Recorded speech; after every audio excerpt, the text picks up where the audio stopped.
What's your name, ma'am? Myrna Martinez. And what do you do? I am the Information Services Director here for Harlandale HISD. Okay, so tell people what is included in Proposition A on the bond that you would be dealing with. So for us, it would be all the technology services that we're asking for. There's actually four main things that we want. The first is to really renew and revamp our phone system. The phone system that we have in place right now has been in place the services since 2014. We use what's called VoIP, which is Voice over Internet Protocol. So they're computers basically. It's an internet connection, and we just need to replace it because those servers, first of all, have aged, and we can no longer do upgrades to them.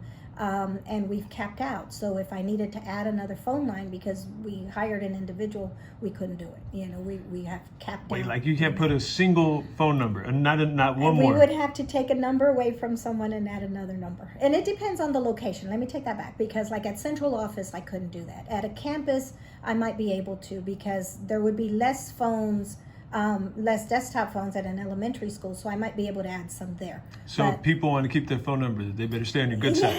That's exactly right. I'm gonna start taking phones from people. No. So the other three things, there's four things that the technology would pay for. The other three things all have to deal with security in different ways. The first one is network security, and what we're trying to do is upgrade our network operating center. That is going on about 8 years, and so again, we have to be real careful with the hardware being so old that we can't upgrade the software anymore, and that's kind of where we're headed, where we're at now. And so that would be the first thing that we would want to change. We also want to look at... Well, if we could stay on that. So you want to upgrade the servers, right? Is that what That's you said? correct. The core servers here in the network operating center. Now, you tell me that you guys are only 4% from capacity on those things?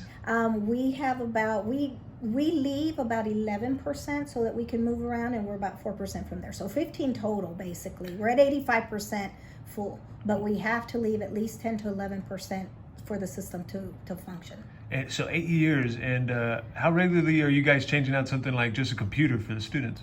For the students, we replace them every 5 years. But you guys have this for 8 years. This is already going on 8 years. The core services are a lot more expensive than a desktop computer that we would use for students or teachers, and so we maintain it a little longer, but we're at the point where we really need to replace that. So like with my iPhone, after it gets a certain amount old, I can't get the updates and stuff. Are you guys able to update these still, or no?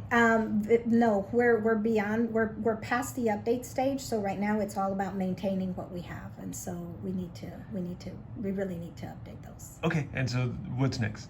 So the other three things have to do with security as well. The other two things have to do with security as well. One of them is actually the physical security. This department, the technology department, takes care of controlled access. How you get in and out of schools, the security cameras, the NVRs, which are the network video recorders that record what's happening in your schools, glass breaks, this any kind of security that happens. At the last bond, we were able to put a security system in place, but now what we want to do is really fill a lot of the gaps. Over the years, we've found out where we needed additional cameras. Of course, cameras break and they age out, and those need to be replaced. And then we want to go cloud-based. What we had done with the NVRs, with the video recorders, is there were physical servers that sit in a campus.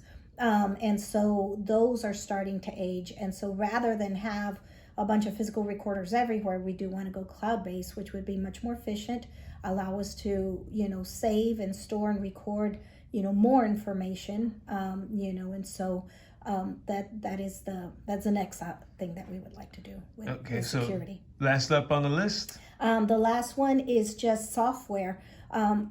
We know now that school districts have become a target, for ransomware, a target for hacking. We are sitting on a gold mine of information because we're sitting on student data. If somebody wanted to steal my identity, I would know, because the bank would call me, the credit card company would call me, I would know. But if you have a third grader and somebody steals their information, that third grader's not going to know for years. And so that's a gold mine, and it's our responsibility to protect that.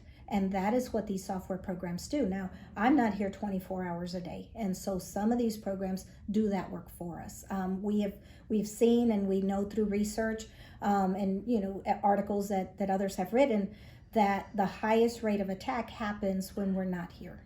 Happens during the holidays, happens during the summer, right before a long weekend or something like that. And so the software programs that we've looked at, it would protect during those, all the time, not just during those times, but during those times when we're not looking at the network. And so that's extremely important to us, because again, it has to do not just with the identity of our students, but also our staff. The staff as well. We hold their paycheck information, their banking information. So those are the kinds of things that. Can I take a look at those files? Absolutely not. Not today.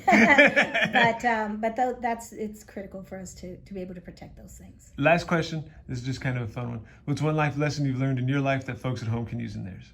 That I've learned that folks can use is that bad things happen for good reasons. And I think sometimes my dad always said it's only bad if you don't learn from it. And so I am a true believer that when something bad has happened to other school districts, then that's a reason for us to react and for us to move and try to protect ahead of time. So very good. Thank you very much.